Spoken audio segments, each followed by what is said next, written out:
Bonjour à toutes et à tous et bienvenue dans ma nouvelle vidéo. Donc aujourd'hui je suis super contente de vous retrouver pour une nouvelle vidéo sur les différences entre l'Angleterre et la France. Et aujourd'hui je vais vous parler du travail. Donc ce que l'on trouve en fait sur le lieu de travail, qu'est-ce qu'il y a de différent entre la France et l'Angleterre pour ça.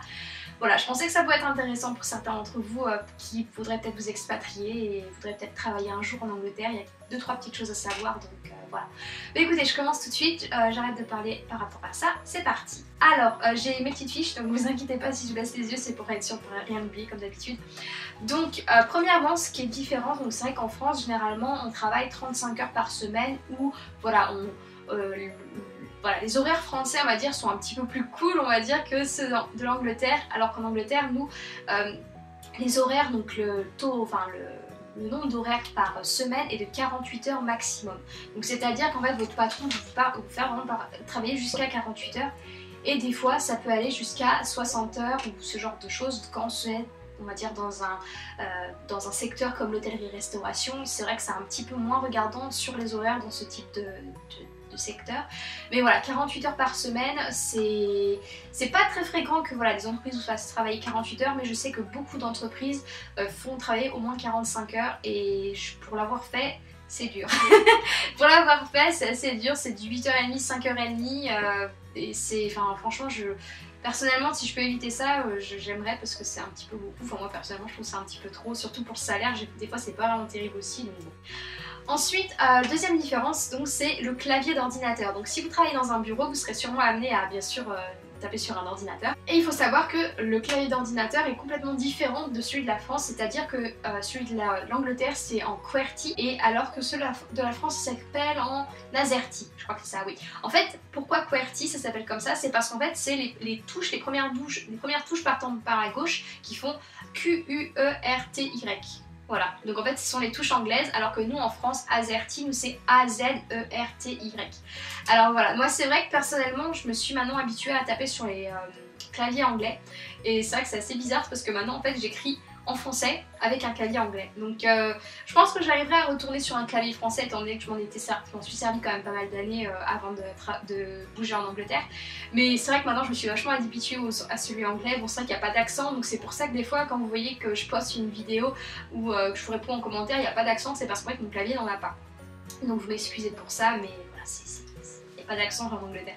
Alors aussi en troisième position, ce qui est différent de la France, c'est vrai qu'en fait en Angleterre, on a ce qu'on appelle la National Insurance Number. Donc c'est vraiment quelque chose, un papier ou un numéro qu'il vous faut avoir si vous voulez travailler en Angleterre. C'est vrai que c'est différent de la France parce qu'en France, je crois qu'on a un permis de travail, mais c'est différent, ce n'est pas un numéro. En fait, ce numéro va vous permettre en fait de vous identifier pour tout ce qui est fiche d'impôt, taxes, parce qu'en fait, voilà, tout est en fait pris, on va dire, on appelle ça pris à la source, donc les taxes, c'est taxé à la source, donc c'est-à-dire en fait c'est taxé directement sur votre fiche de paie. Donc si jamais voilà, vous avez des impôts à payer, vous ne recevez pas de relevé d'impôt, vous êtes directement prélevé sur votre salaire.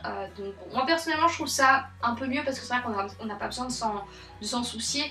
Mais aussi, il faut garder quand même un œil dessus parce que des fois ils peuvent vous en prendre plus que nécessaire. Et donc moi je sais qu'une fois par an, en tout cas, je donne un petit coup de fil à ce qu'on appelle le HMRC Revenue. Donc en fait c'est, on va dire, le centre un peu des impôts de l'Angleterre. Donc moi je leur passe un petit coup de fil tous les ans pour savoir si je suis bien en règle, si ils m'ont pas trop pris. Je sais que l'année dernière j'ai bien fait de faire ça parce qu'ils m'ont remboursé 250 livres. J'étais contente. Aussi, en quatrième position, ce qu'il faut savoir, ce sont les jours fériés. Donc en Angleterre, si jamais un jour férié tombe pendant le week-end, et ben en fait ce jour férié en fait sera mis au lundi qui suit, juste après le week-end. Donc en fait, vous perdez jamais vraiment de jour férié. Je sais que c'est quelque chose qui est différent de la France parce qu'en France, on se fait vachement avoir.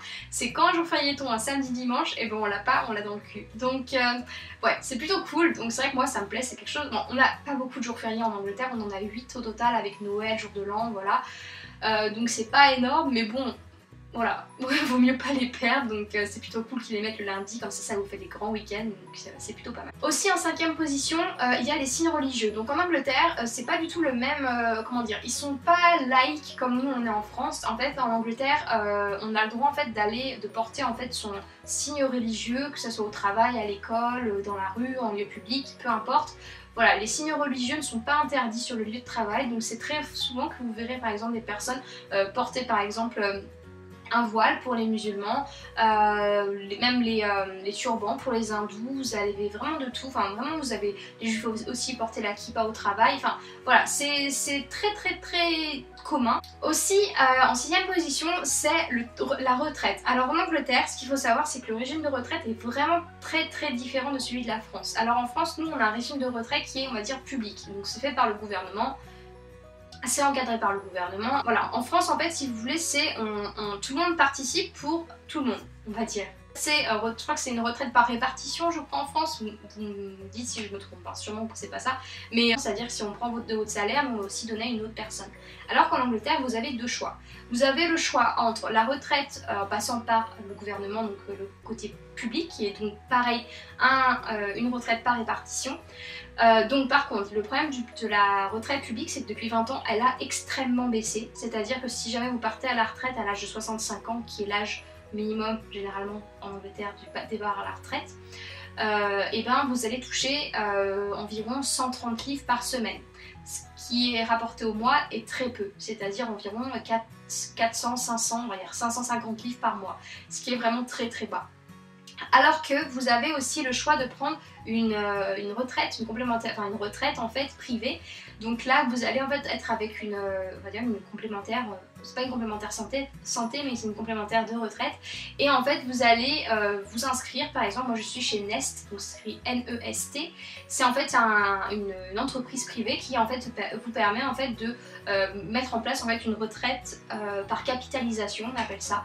Donc en fait c'est-à-dire en fait vous épargnez, donc tous les mois en fait ils vous prennent par exemple, vous pouvez mettre le nombre de pourcents que vous souhaitez qu'ils vous prennent de votre salaire.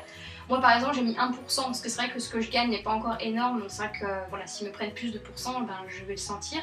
Mais en gros voilà c'est ça. Et en fait aussi ce qui est pas trop mal on va dire pour ces retraites privées, c'est qu'en fait votre employeur aussi verse aussi une certaine somme d'argent sur votre compte, de retraite. Donc en fait vous versez 1% et je crois que l'employeur doit verser à peu près pareil 1 ou 2% d'une cotisation qu'il doit payer pour ça. Donc voilà, vous avez le choix, vous êtes obligé d'en avoir une, vous pouvez choisir entre le gouvernement ou celle comment dire, de la privée, mais voilà, vous êtes obligé à partir du moment où vous travaillez 18 heures par semaine, c'est obligatoire d'avoir une retraite, de mettre de l'argent pour sa retraite, que ce soit gouvernement ou pas gouvernement, vous choisissez après, c'est comme vous voulez. Aussi en Angleterre, ce qui est différent de la France, alors en France je sais qu'on a pas mal de vacances. Je crois qu'il y a au moins 5 semaines, si je me trompe pas, 5 semaines de vacances, je crois que c'est ça. Ou de congés payés, enfin voilà. Mais nous en Angleterre, c'est vrai que les congés payés sont un peu moins, même un peu moins beaucoup on va dire. En Angleterre par exemple vous avez entre 20 et 28 jours généralement. Bon moi ça tourne, moi par exemple dans mon ancien travail juste là, j'avais 22 jours de congés plus les 8 jours de jours fériés. Donc au total vous avez en vrai avec les jours fériés environ 30 jours de congés. Mais ouais, c'est vrai que c'est un peu moins que la France. C'est vrai que vous, avec vos 5 semaines de congés payés, généralement, c'est beaucoup mieux. Donc voilà, je suis jalouse, mais c'est la vie. Ensuite, en 8ème position, vous avez le type de licenciement. Donc je suis bien passée pour vous en parler. On va dire, j'ai bien fait mes recherches par rapport à ça. En gros, en France, c'est vrai que pour licencier, je ne connais pas exactement la législative là-dessus. Mais en gros, je sais que c'est quand même assez difficile de licencier quelqu'un qui est en CDI, par exemple. Alors qu'en Angleterre, on va dire, c'est un petit peu moins difficile. C'est pas non plus super facile, mais je veux dire, je pense que c'est un peu moins difficile que la France. Par exemple, moi, quand je me suis fait licencier, c'était un licenciement économique. Et en fait, le patron, lorsque vous êtes licencié économiquement, parce qu'en fait, ça veut dire que votre place, en fait, ne sera pas remplacée par quelqu'un d'autre. Bien sûr, il faut bien que le patron respecte ça, parce que s'il vous vire comme ça, il met quelqu'un après vous, et ben il n'a pas le droit. Alors vous pouvez le mettre en justice et tout et gagner plein d'argent. Moi il n'a pas fait ça donc c'est dommage. Mais voilà, en gros, voilà, la personne en fait va prendre, il faut que personne ne prenne votre place en fait. Et donc, généralement, lorsque vous êtes licencié économiquement, si ça fait plus de 2 ans que vous travaillez pour la boîte où vous êtes, vous allez avoir une prime de licenciement qui sera basée, on va dire, sur le nombre de semaines, je crois, que vous avez travaillé avec l'employeur. Je ne sais pas exactement comment ça marche, mais étant donné que moi, par exemple, ça faisait 1 an et demi que j'étais là-bas, pas 2 ans, les bâtards. Voilà, en fait, si vous voulez, j'ai pas vraiment eu le droit à toucher une prime de licenciement. Après voilà, on peut s'arranger avec le patron, des fois le patron il peut être sympa, il peut essayer de vous aider. Mais voilà, c'est vrai qu'il a le droit, s'il le veut, de ne pas vous donner de prime de licenciement, de vous donner par exemple, si c'est marqué sur votre contrat, que si jamais vous êtes viré, vous avez 2 semaines pour partir, et ben il va vous payer vos 2 semaines qui vous restent, et après ben, vous vous démerdez. Donc bon, c'est pas le temps. Et après vous avez aussi l'autre type, donc ce licenciement économique, ça s'appelle redundant. Donc quand on dit redundancy, ça veut dire être viré économiquement, licencié économiquement pour être plus poli. Après vous avez un autre type de licenciement qui est là un licenciement on va dire juste parce que vous faites pas bien votre travail, vous êtes viré en quelque sorte. Là on va appeler ça dismissal, donc ça veut dire en fait que quelqu'un va vous allez être dismissé, je sais pas si ça se dit comme ça, mais c'est dismissal. Donc en fait ça veut dire que vous êtes viré parce que vous faites pas bien votre travail, voilà, quelque chose comme ça, ou vous avez fait quelque chose de pas bien, vous avez été grossier, vous avez été violent, blabla. Donc ça marche pas vraiment plus comme ça, je veux dire c'est pas parce que vous avez haussé un peu le ton qu'on va vous virer. En fait vous avez généralement on appelle ça 3 warnings. Donc une première fois verbalement, une deuxième fois écrit, et une troisième fois en face à face, et vous avez le droit d'avoir une personne avec vous qui, on va dire en quelque sorte, est un témoin. Voilà, et en fait ça se fait pas comme ça, donc vous avez plusieurs, voilà.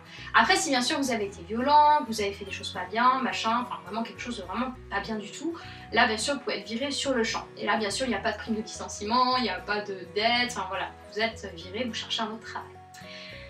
Voilà, bah écoutez, je crois avoir fait le tour. Bon, c'est vrai qu'il n'y avait que 8 cette fois, mais j'ai essayé de trouver d'autres différences. Je pense que je vais en trouver d'autres, hein, mais je vous ferai sûrement une autre vidéo sur le travail en Angleterre et les différences qu'il y a avec la France. Je pense que c'est intéressant à savoir pour ceux qui veulent travailler en Angleterre.